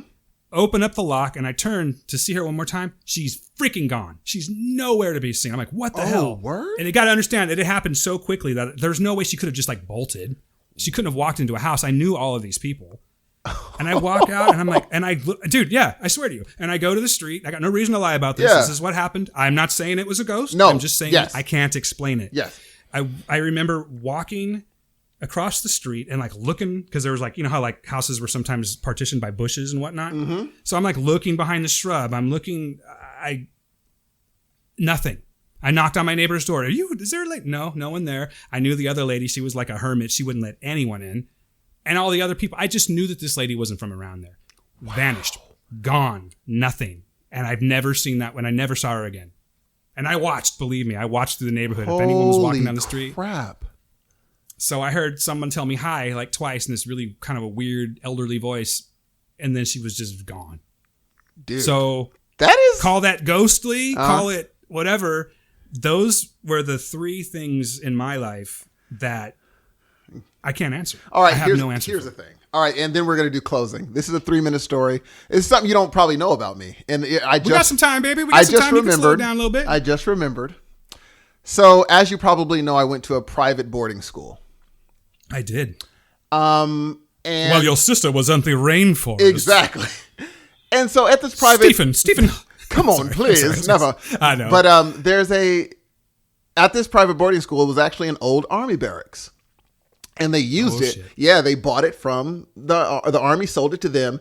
And I think, if I'm not mistaken, the Army owned the beach so that they could have access to it anytime there was an attack. Because if there was an attack, they'd use that beach. So the old Army barracks had an old movie theater that no one really used anymore. But we also had our own movie theater. But this one was an old one. So we were out up to shenanigans, me and my homeboy. And we were out there chilling. And they said that this movie theater was haunted, which we thought was ridiculous. So we went to the main lobby of the movie theater. We were just making all the noise. And they're like, yeah, there ain't no ghost in here. This is good, whatever. This is so silly. So we opened one of the doors and it was pitch black. And so we were just random. You know, you make noise, you roll things down the hallway and all that stuff. And so they're like, yeah, man. We were like, hey, this is crazy. Ain't no ghost. And so I'm like, I found a broom. Okay. Mm-hmm. I take this broom. And I toss the broom into the main movie theater, into the black. And it never lands. You never hear it land? Never lands. Oh. What did your friends do? We both looked at each other and ran out of the movie theater. Because we thought... What if someone was just... What if someone just caught it? That's what I'm saying. What caught our broom? Oh, dude, I really wish we could go down this road more. And so that's it. That is my stories. I didn't even think about that until we start talking about this. See, now your brain's going to start working. That is a weird story. But again, your brain just like, you just didn't hear it land. But I'm like, it's never happened again. I always hear things land after that. I mean... But that's pretty wild. Yeah, it's pretty strange. But I'd have bolted too, because I'm more afraid of people than I am of ghosts. Oh, dude. So if there was someone standing in the dark that caught something midair and didn't do anything, I'm gone. That's a strange. I don't want to see what he does next. And that's the only thing. It was the only reason that we didn't. I think in our brain we didn't think people is because it was a lockdown facility. No one could get in. The only people that were there were us, and whatever else was there. That's crazy, Steve. And I don't know what to tell you about that one. And so, there's always, since it's an army barracks and people have died, you're like, they always thought, what else is here? Who's here with us? But that's crazy. But I know you have, for your closing... Well, no, hold on. Please, I want to do something here. Maybe we can kind of speed round it, because I did intend on talking this a little bit more, but unfortunately, folks, I am out of time. No question. Let's do a kind of a speed round of, like, say, your... the movies that have stuck out in your head throughout life that are genuinely scary to you, or at least had an effect on you to where you remember them to this day. Okay, American Werewolf in London. Great one. What was it that got you? Was it the transformation scene? Yes, and Thriller. Yeah, that sticks out. And Thriller. Thriller messed me up. Here's how bad Thriller was. I was a Michael Jackson fanatic. My mom has videos of me doing the impersonation. Like, I was good. And I had pictures that literally covered my walls of Michael Jackson. I saw Thriller My mom walked in and was like, what happened in here? I took down every picture because I thought that he would turn into a zombie on the pictures. How old were you? Like 9, 10. I thought he would turn into a zombie in the pictures. Because there was nothing like that. No superstar turned into a monster on TV. No, I remember that, man. I remember being like, I wasn't afraid of it. I think I was probably like in the 8th grade when that came out. Yeah. Maybe younger. Maybe I was younger. No, I think it was like 6th. It was a 6th grade. I remember that now. But I remember going, damn, Mike looks a little scary. Yes, dude. Right there. Yeah. That junk was the illest. Because I was not expecting that. Yes. So those two things stuck with me. Yes. How about as an adult? What spooks me out? There hasn't been a thing. Again, I could watch American Werewolf in London today, and it's still, when it's circling them in the middle of nowhere, it skeeves me out. Because I'm just like, what do you do? Because I put myself in that situation. What do you do? You know this is a thing that is bigger than both of you, and it's circling you. What do you do? You're out in the open. Yes. Yet almost claustrophobic. Totally. Because no matter, even though you're in the middle of this black desert, you are in a tiny area because this thing is everywhere. That freaking was like, oh my God, what would I do? That's so definitely one of the classic movies. Dude. I love that movie so much. I can watch it every time it comes on. It's so good. I mean, every time, considering it was in the 80s and seeing that makeup every time the thing kept on coming back. Remember that the dead guy kept on coming back because he's like, you have to die so that I can move on. That's creepy, G. Unfinished business. Yes, dude. His best friend, or that whole thing with you know what? It's been a while, but what was the deal with the Nazi looking zombies that, do you remember that little like, yeah, it was like it was like a side dream or something? Yeah, but it was just freaky that it was there. Yeah. Like it could have not been there. It was scary. It still would have been freaky. Like I went to the American Werewolf in London at Halloween Horror Nights into that house, and they had the Nazi werewolves there. That is unsettling because they're dressed like people and they have wolf heads. But you know, it's funny. There is actually a background. In Egyptian, the reason the Egyptians, the gods, you notice many of their gods have animal features, animal heads, person bodies. Right. We have a natural affinity to be spooked out by that.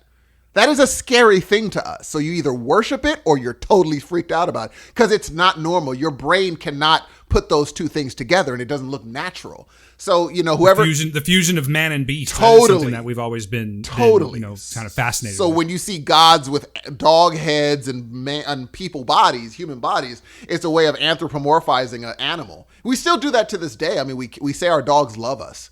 They don't have that. We're imagining that they have the ability to love, but we've always done that. So anyway. Nah, G, my dog loves me. Of course it does. My dogs love me. Yeah. So what about you? What movies freaked you out? I know one of them. Well, okay, check this out. When I was 5, my uncles got in so much trouble for this. They wanted to go see The Exorcist. Whew. And they were supposed to be watching me that day. Mm-hmm. So my grandma's like, no, you guys can't go because you got to be watching him. And she took off to work or whatever she did back then because I was an oblivious 5-year-old kid hanging out with my uncles. They ended up taking me to see. They were like, "You want to go?"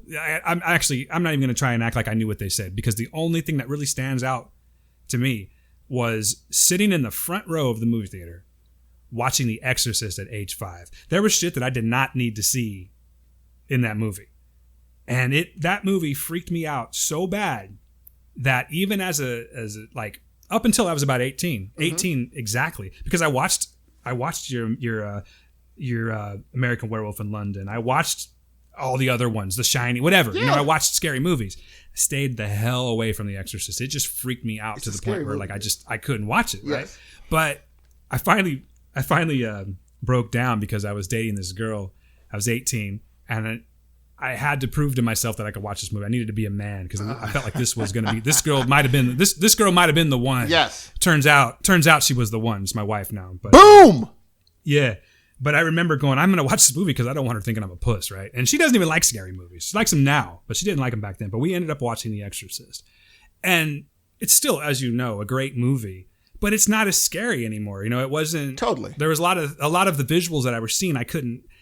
That I was seeing as a kid. I couldn't really I couldn't process. Yes. You know, young Reagan with her cross, doing her thing. Mm-hmm. You know, things like that. I just the words that were, you know, your mother sucks cocks in hell. All that I couldn't process that as a kid. Yes. So when I watched it as an adult, I'm like, oh, okay. And what an incredible movie this is. Mm-hmm. But it didn't scare me anymore. But for the longest time, like I wouldn't go anywhere near The Exorcist, dude. Nothing. I had nightmares about it. I used to have nightmares about when I was a kid, or even like when I was.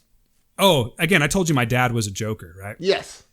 So one night, my dad, cruel as he wasn't cruel at all, but he had a little bit of a cruel sense of humor sometimes. He I guess he had paused. It was like the old school tape. I don't even know how the hell that worked out. He knew that it was going to come on when it did, and he asked me to go and turn the volume up. Mm-hmm. Oh, I think we were watching I don't remember what the hell it was, but it just worked out that he knew what was going to happen.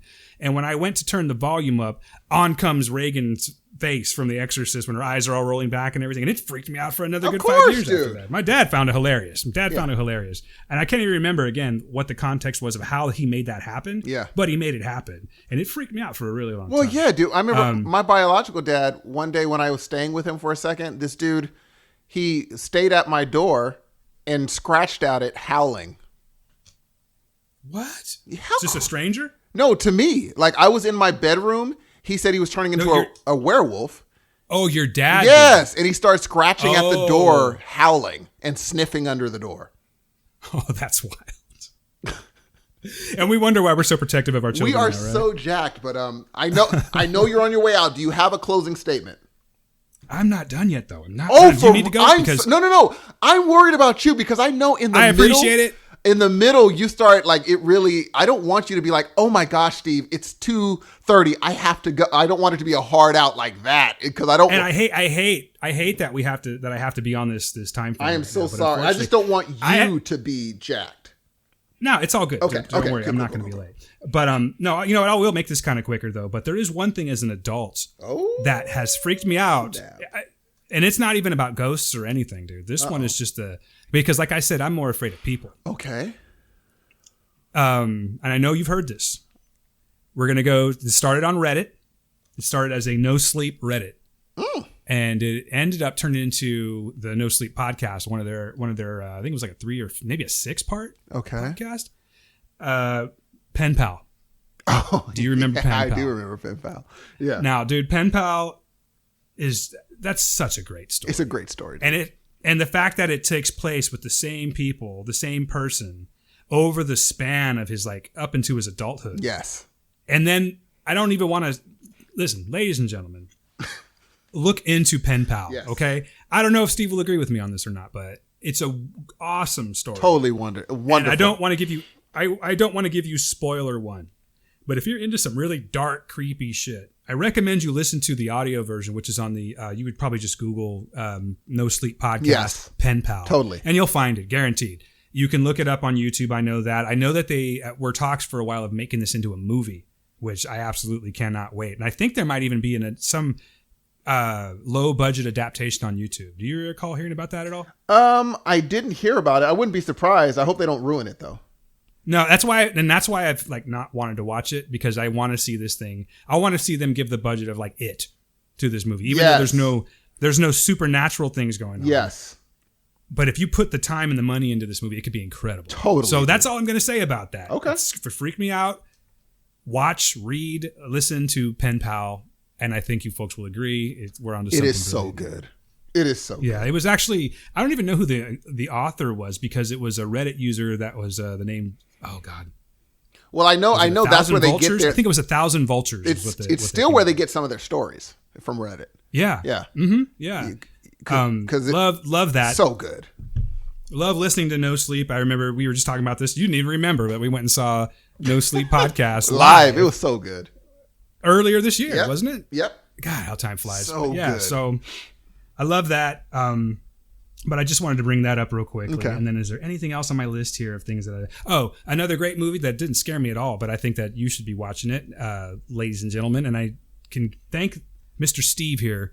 I don't know if you want to use your name anymore, your last name, so we'll stop that for now. But Steve turned me on to this here.